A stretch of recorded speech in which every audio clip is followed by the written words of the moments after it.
আসসালামু আলাইকুম। আমরা তো সবসময় ডালের বড়া বা পেঁয়াজু খেয়ে থাকি, কিন্তু কখনো কি আপনারা এই রকম ভুট্টা দিয়ে মুখরোচক এই মচমচে ভুট্টার বড়া খেয়েছেন? মনে হয়তো কখনো খাওয়া হয়নি, আবার খেলেও খুব কম খাওয়া হয়েছে। আজকের ভিডিওতে আমি আপনাদের সাথে ভুট্টা দিয়ে এই দারুণ মুচমুচে ভুট্টার বড়া রেসিপি শেয়ার করব। আশা করি আজকের এই ভুট্টার বড়ার রেসিপিটা আপনাদের অনেক ভালো লাগবে।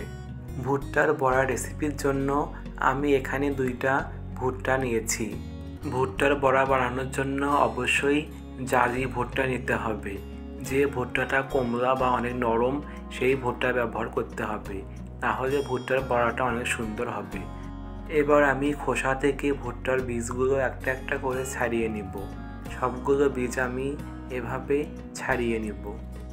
আমি সবগুলো ভুট্টার বীজ ভালোভাবে খোসা ছাড়িয়ে নিয়েছি। দেখতে পারছেন যে আমি কত নরম ভুট্টা ব্যবহার করেছি।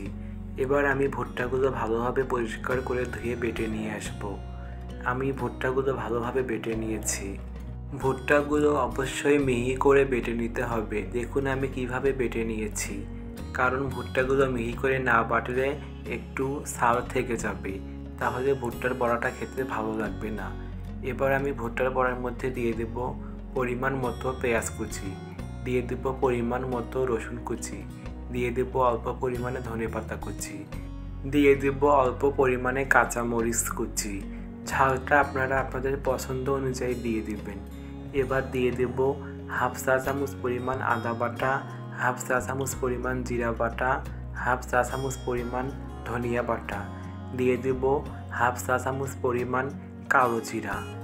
এবার দিয়ে দেব 1 চা চামচ পরিমাণ লবণ, তারপর দিয়ে দেব হাফ চা চামচ পরিমাণ হলুদের গুঁড়া।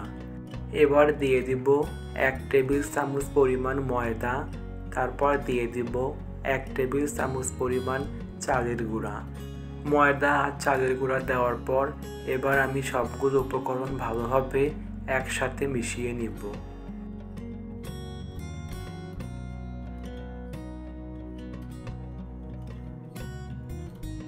আমি সবগুলো উপকরণ ভালোভাবে একসাথে মিশিয়ে নিয়েছি। দেখুন আমি কিভাবে ভুট্টাগুলো মেখে নিয়েছি। এবার আমি এই মাখানো ভুট্টাগুলো এক সাইডে রেখে দিয়ে চুলায় একটা প্যান বসিয়ে দেব। তারপর আমি প্যানটা ভালোভাবে গরম করে নিয়ে দিয়ে দেব 2 টেবিল চামচ পরিমাণ সয়াবিন তেল। তেলটা আমি ভালোভাবে গরম করে নিব। অবশ্যই তেলটা ভালোভাবে গরম করে নিতে হবে। এবার আমি একটা একটা করে বড়ার আকারে বড়াগুলো ভেজে নিব। বড়াগুলো দেওয়ার পর চুলার আঁচটা মিডিয়াম আঁচে রাখতে হবে, তাহলে অনেক সুন্দর হবে এই ভুট্টার বড়া। এবার বড়াগুলোর এক পিঠ হয়ে আসলে আমি আর এক পিঠ হওয়ার জন্য একটা একটা করে সবগুলো বড়া উল্টিয়ে দিব। এভাবে উল্টে পাল্টে আমি বড়াগুলো ভালোভাবে ভেজে নিব। আমার বড়াগুলো ভাজা হয়েছে। এবার আমি একটা একটা করে বড়া কড়াই থেকে একটা প্লেটের মধ্যে উঠিয়ে নিব। দেখতে পাচ্ছেন যে আমার বড়াগুলো কত সুন্দর হয়েছে।